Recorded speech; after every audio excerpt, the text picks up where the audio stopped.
let's start with the iPhone, the 16 and 16 Pros.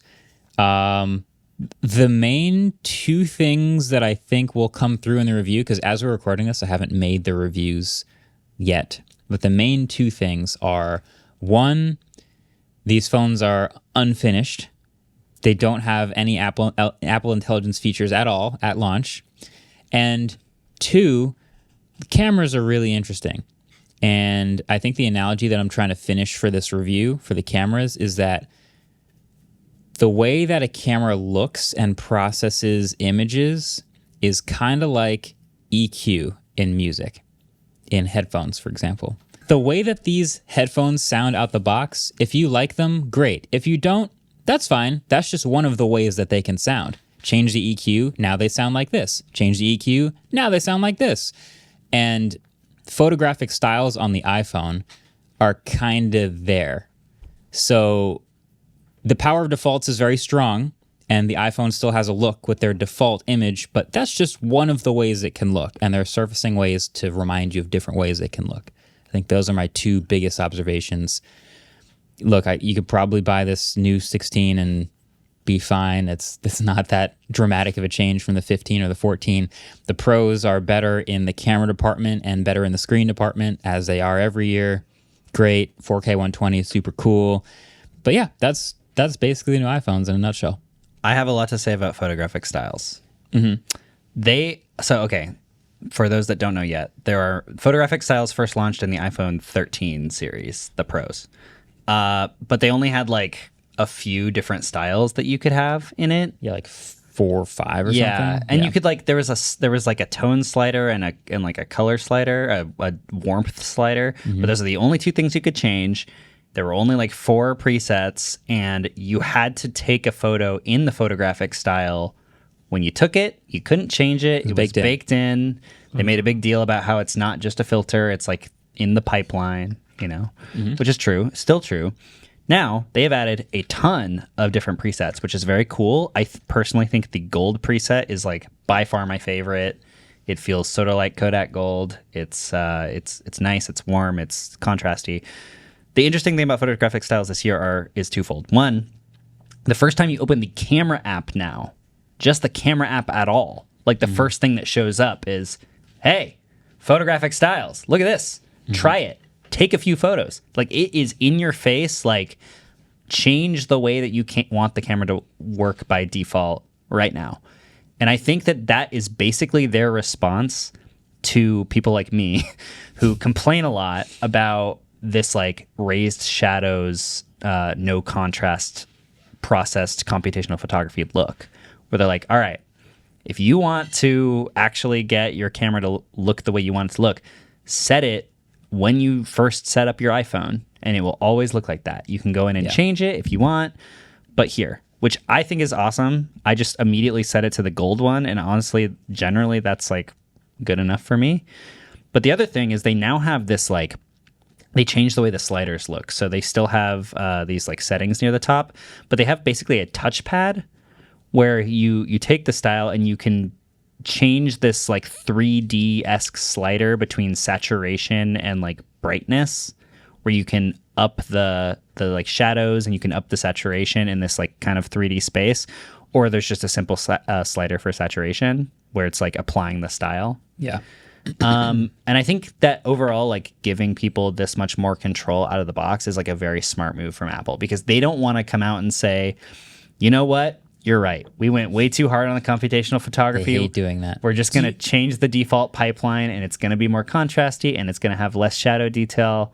And now they're saying, you want something different? Do it yourself.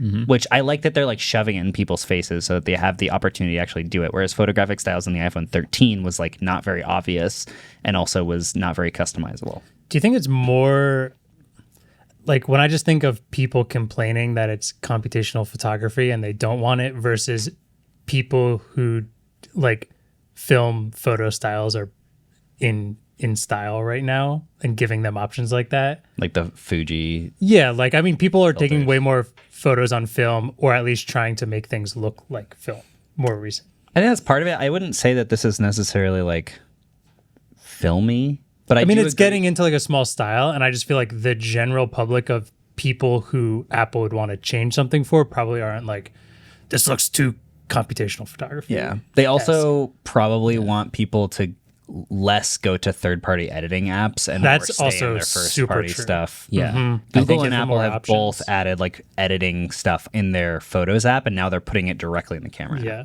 Sorry. Yeah. No, there's a lot of people who don't love the way that the new cameras look, and the fact that this is built in and super easily accessible. And the last thing is it's now moved to the end of the image processing pipeline, so it's the least destructive. It's the thing that you can edit after you take the shots. So it's the thing that feels like the most encouraged for you to change after you take a picture. But at the same time, it's also at the front of the pipeline where you get to see in live view. It's looking with that previewed. filter. It's Preview. previewed. But in the yeah. actual, in the actual processing pipeline, it's like when you stack a bunch of things, it's the last thing, so that if you change it, it is full quality change. Which is awesome, but I think more people will use it because they get to see the preview of what it looks like versus like people are just normal people who aren't that super into photography stuff now are going to be like, oh, this looks fun as I'm taking it versus like, oh, that is there, but I took the picture and I already forgot to go back and like add that filter on. And the more we talk about this, the more it makes sense to me that Apple not necessarily is so hell-bent against calling it a button, but they do love calling it camera control. And that's the theme for this iPhone is camera control. You have control over the way your camera looks and the way your camera works.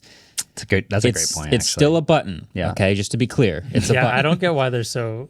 I don't either. Spatial computing. They hate that people say button. But yes, it's control over your camera. They're giving you control over your camera this year with the iPhone 16s. That's what's happening. Yeah.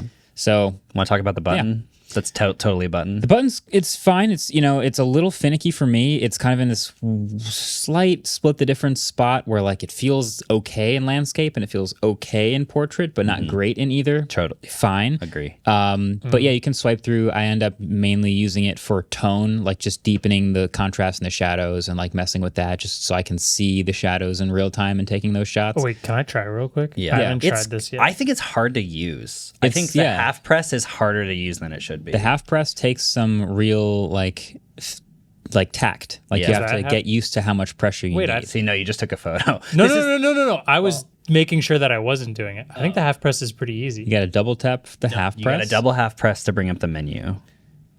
And you don't even have to what you probably just did worked. And then you swipe back and forth. And there's a little bit of momentum with the swipes. So if you swipe like with extra speed, you can go 2 or 3 instead of 1.